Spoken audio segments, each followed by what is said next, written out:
Welcome to Know Before You Go, a web series for foster youth by foster youth.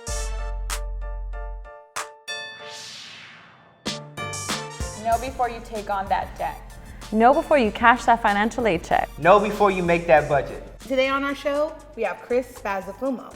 So Chris, tell us a little bit about our topic today. Well, we're here to talk about budgeting.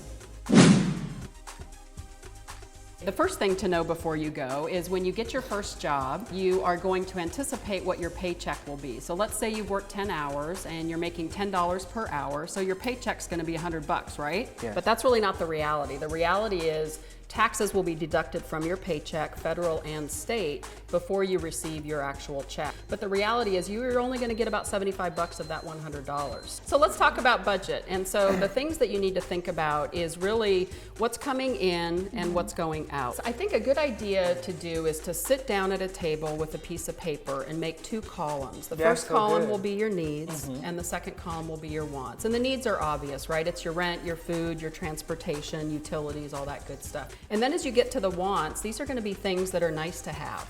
Things that, you know, I would love a new pair of shoes. Those earrings are gorgeous. I want to go get my hair done. I want to go have dinner with my friends.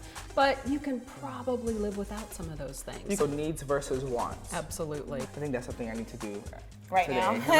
Yeah, right now. What advice would you give us to make sure? Because there are times we just want to feel like everybody else. Be able to say yes when they invite you to go out. Yes. Things like that. Communicate that, hey, that's not in my budget. How about we go someplace else? Or you know what, I'm saving for a rainy day. I'm putting money in my college fund. Think about things you can do that are free. Go to the beach, go to a museum, right? Just go walk around and people watch. Me and my friends, a lot of times they're like, let's go eat. And we're like eating out 4 or 5 times a week. Like recently I started to suggest, let's cook a meal, pack a lunch, and that's good. You know, taking lunch to work because lunch is like $12, $13 per meal sometimes. That could add up. It adds up so much. So it's like this is where doing the math, and so obviously food is a need, but going out perhaps is a want. So if you do the math on what it'll cost you to bring your lunch, $2 versus go out $12, that's $10 that can go for your next new outfit. Yeah, So but if you for have time to surf the web, watch TV, keep up with the Kardashians, whatever, you can cook. Another thing is like being resourceful, like trying to find other ways to increase your income. Absolutely. You know, the two components of your earnings are the hours you work and how much you make. And so you can, of course, increase your hours, but the other thing is to increase the wage that you earn. And this is investing in yourself, and that is education. If you get a certificate, you get that college degree, you will move to a whole new plateau of earnings. And it's hard because you feel like you're going to school, so you can't work, so you're losing money, but you're not because you're investing in yourself. I think if you have that plan and you stick to it, you guys will have such financial independence, and it will absolutely lead to long-term success. You guys know what time it is? What time is it? It's time for a Know Before You Go life hack. We got everything you need on budgeting. Check this out.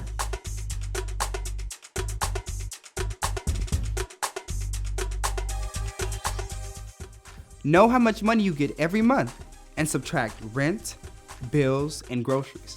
And what you have left, you can save and you can spend. If you're struggling, there are apps that help track your spending habits. Needs always come before wants. Example, now you want those new Jordans, but you need to pay for your bus pass. Choose your bus pass. Save what you can. Putting aside $5 or $10 a week can actually add up to a lot. When you sign up for a bank account, you'll also be getting a debit card that you can use at the ATM. Don't tell anyone your PIN, not your friends, your family members, not even your granny. Okay, keep it to yourself. If your bank has an app, download it. You can keep track of your money and avoid overdrafting. If you want to start saving money, open up a savings account. Each bank is different, but they're all willing to answer your questions. Set up an appointment with the banker. It's free and it will help you save money. A credit card allows you to buy things with borrowed money. This does not mean you could just treat yourself. And the bank trusts you to pay them back, and they will chase you if you don't, including interest. Credit cards from stores like Target or Kohl's have higher interest rates. Avoid them. Bank credit cards typically have lower rates, but make sure there's no annual fee, which is a fee just to own the card. Avoid check cashing or payday loan centers. These places charge extremely high fees and interest rates that are impossible to pay back. If you loan friends or family money, just assume you're never going to get that money back. It might be hard to say no, but it's necessary. Protect your money. You worked hard for it. I think for me, when I first started working and I was getting my paycheck, I would go to the mall and I would come out with like 5 bags and I would be broke. Right. And I felt happy in that moment, but then later, you know, you have to survive the rest of the week. Yes. You have to eat. You think like, you know, now I have these new pair of shoes, but I don't have any gas to get to work, so I'm gonna be walking in my new shoes to work because I have no gas. But then also like those like small things that you might do, so maybe like picking up coffee. I know that's how I overdrafted when I was a teenager, was going to Starbucks and just swiping my ATM card, and I didn't realize I had no more money left in there. I think the problem That's is not too, a dollar. like, when you don't make a list for these things and you go into these stores. Like, I learned that when I go grocery shopping, if I just go in there and I have an idea of what I want, I come out with everything but those ideas. But then when I make a list, I stick to that list and there's no room for like additions. I think a cool thing also being a former foster youth of not having anything.